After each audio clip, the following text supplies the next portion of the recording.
pensar como elementos cristãos são usados exaustivamente dentro dos filmes de horror?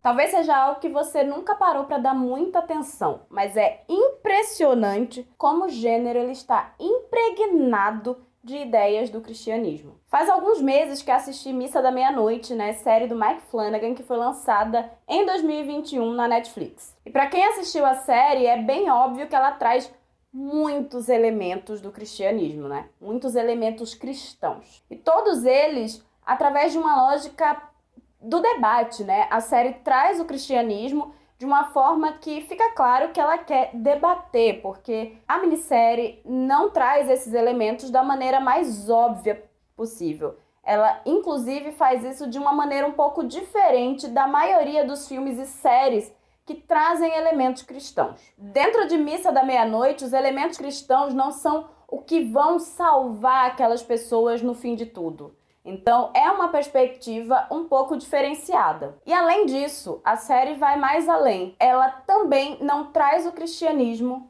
como vilão puro e simples, que quando as obras cinematográficas ou televisivas trazem o cristianismo de uma maneira distinta, né? De colocar ele como a coisa mais pura e correta e que salva as pessoas, vai para o lado oposto. Coloca o cristianismo como grande vilão de tudo. Missa da Meia-Noite, ela traz o cristianismo realmente para um debate. Ela mostra que a coisa não é tão 8 nem 80. Que, óbvio, a gente tem muitas pessoas que são completamente obcecadas e que fazem coisas totalmente absurdas em nome de uma fé. Ao mesmo tempo, você tem pessoas que têm uma fé real e que agem de uma maneira diferente. Então, a série coloca o cristianismo como algo realmente a ser debatido. É claro que Missa da Meia-Noite não é a única obra do audiovisual que traz o cristianismo a partir de uma ótica diferenciada. Se a gente for parar para pensar, o filme O Homem de Palha, de 1973, apesar de ter, né, um protagonista cristão, traz elementos de crítica à maneira como esse homem enxerga, né, o mundo, porque a sua visão de mundo é extremamente conservadora e cheia de preconceitos. No filme A Bruxa, do Robert Eggers, né, lançado em 2015, a gente também tem uma discussão sobre o cristianismo. A gente tem ali uma família extremamente cristã e que traz os ideais cristãos da época, né? São os ideais que existiam na Nova Inglaterra no século XVII. E o filme deixa claro que a maneira conservadora do cristianismo que existia na época era extremamente problemática. Já em Santa Maud, vemos uma protagonista que caminha ali, em uma linha muito tênue entre fé e fanatismo.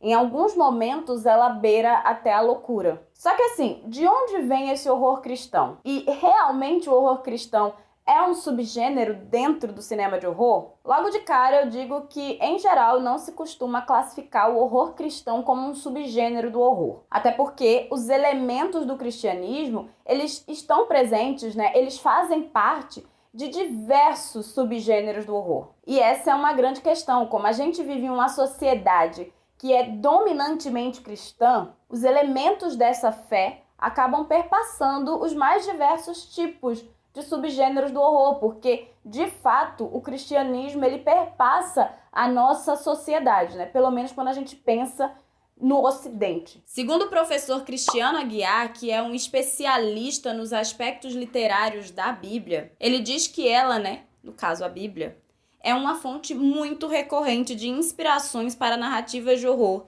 isso desde o século XVIII. Se formos pensar no sobrenatural dentro do horror, automaticamente damos de cara com demônios. E muitas vezes, dentro desse subgênero, a gente vai encontrar elementos do cristianismo e das religiões cristãs, principalmente da religião católica, apesar de existirem várias outras religiões cristãs ao redor do mundo, mas é o catolicismo que predomina dentro do subgênero do horror. A maioria dos países que produzem e exportam, né, filmes de horror assim em grande quantidade são países essencialmente cristãos. Então, a forma generalizada de lidar com o sobrenatural dentro desses lugares traz imagens e elementos fundamentados nesse tipo de fé, né? na fé cristã. E na hora de retratar demônios, anjos e até bruxas, muitos filmes trazem esses elementos que vêm através de uma fé cristã, que trazem uma crença cristã. É curioso que muitos filmes que não são narrativas intencionalmente cristãs também trazem elementos que vêm do cristianismo. Arraste-me para o Inferno, O Bebê de Rosemary ou até mesmo a franquia Invocação do Mal são alguns exemplos de filmes que não querem se denominar como filmes cristãos, mas filmes que, na sua narrativa, acabam trazendo elementos cristãos com muita força. A própria forma que os Warren lidam, com as entidades que eles encontram vem de uma lógica cristã. Filmes com elementos sobrenaturais muitas vezes colocam Deus, a igreja, normalmente católica, como eu já falei aqui, e a fé como o poder que vai salvar as pessoas do maligno. É a fé que salva as vítimas da força maligna que as atormenta. E se formos pensar, até a ideia de bem e mal que existe dentro desses filmes traz a ideia de uma força boa, no caso Deus, e uma força má, algo que seja demoníaco. Falando de novo de Invocação do Mal, vemos como sempre, todo mal ele é atrelado a uma ideia de demoníaco. Enquanto o casal protagonista ele é católico e está sempre diretamente ligado à Igreja Católica. Tudo que eles fazem tem ali, a igreja do lado, muitas vezes dando apoio, dando suporte. Em diversos filmes, a religião cristã ajuda no controle do mal e seus símbolos religiosos são usados para afastar tudo que não é bom. Monstros dos mais variados podem ser destruídos com esses elementos que são ligados à Igreja Católica, sabe? Cruzes, água benta, oração e até exorcismo feito por um padre. Tudo isso ajuda a retirar o mal e trazer proteção. E é aquilo, não precisa ser um filme realmente religioso, claramente religioso, porque a noção de cristianismo, ela tá muito impregnada dentro da nossa sociedade. Você pode ter nascido em um lar que não é cristão, mas você vai entender os elementos cristãos porque toda a nossa sociedade funciona através desses elementos, ligados diretamente ao cristianismo. A gente naturalmente já entende as referências usadas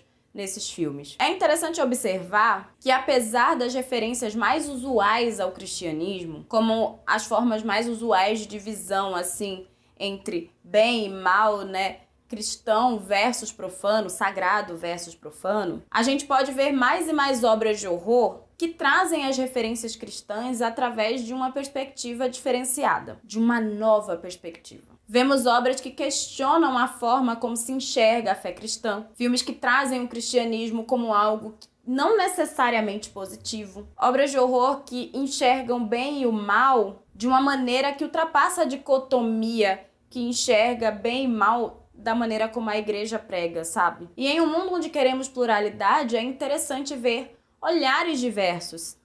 Pelo menos eu acho. Não é uma questão de acabar com a maneira mais comum que se traz o cristianismo dentro do cinema de horror. Até porque, sejamos honestos, quem não ama um bom filme de possessão que o padre vai lá e salva o dia?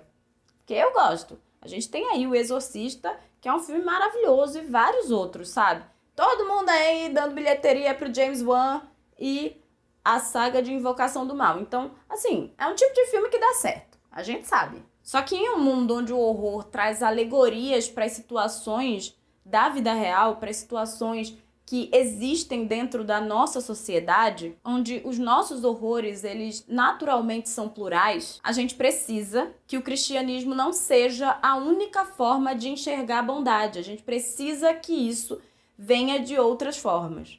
Então, eu acho muito interessante quando esse cristianismo vem para o cinema de horror a partir de uma lógica diferenciada. Então, é isso. Não esquece de me dizer quais filmes que trazem elementos do horror, quais séries que trazem elementos do horror você gosta. Coloca aí nos comentários e não esquece de conhecer o meu Apoia-se. Ele tá linkado aqui no box de descrição.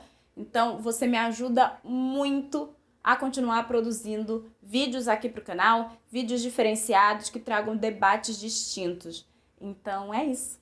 Tchau!